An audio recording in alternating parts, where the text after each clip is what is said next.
Hi, I'm Gary with Gary's Wine and Marketplace, here with Luisa Ponzi from Ponzi Vineyards. So Ponzi was founded in 1970. We were one of the first 3 wineries in Oregon. We focus on Pinot and Pinot Gris. Those are the wines of Oregon. But Chardonnay was always my parents' intention. Pinot Noir Chardonnay, Burgundian varietals. And so we are making these beautiful Chardonnays now. And it's becoming a more prominent varietal for Oregon. It doesn't have the minerality I would get from Burgundy, but it's got richness and elegance. But you still get beautiful acidity at the finish. I'm sold. And now we're moving to the 2012 Ponzi Pinot Noir. So Pinot Noir has always been our flagship wine in Oregon.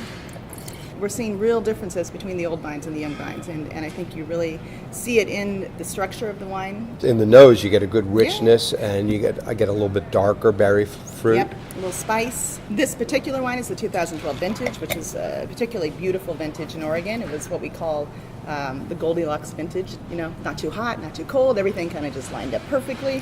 I mean, it's a very good glass of wine, and it's not a overpriced Pinot Noir. No. You know, a lot of Oregon Pinot Noirs, we run the risk of pushing people That's above right. where they're willing to spend. No, I would consider this a really good value. Now for the The 2011, reserve, yes. When you're buying this price point, you're buying almost 50 years of experience in Oregon. You're buying older vines. This is all of our oldest vines that are up on the hillsides. this and the aromatics are significantly different. Yes. And I want to know, is that the reserve program or is that the vintage?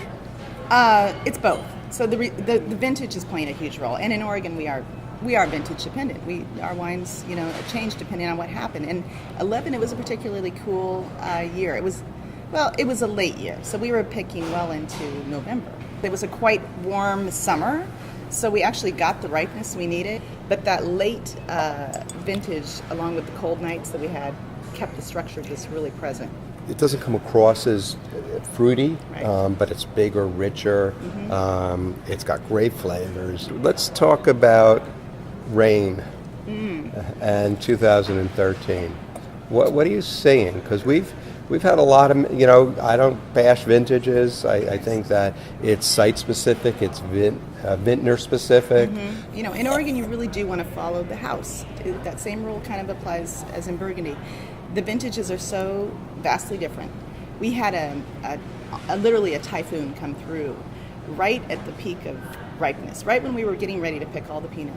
We had about 6 inches of rain that just dropped in a 24-hour period. So all of a sudden you're dealing with all these issues because there was so much water. Sorting was crucial. We had all hands on deck sorting. I mean, it was really about getting the best berries into the cellar. Even in vintage sensitive places like Oregon, you can produce great wines all the time, but buyer beware. You have to really know who you're playing with. Yes. And in the meantime, we have the 12 and the 11 that we should be drinking. That's exactly And that's what I'm going to start doing. I'm Fantastic. Gary with Gary's Wine and Marketplace, here to say cheers to Ponzi. Thank you.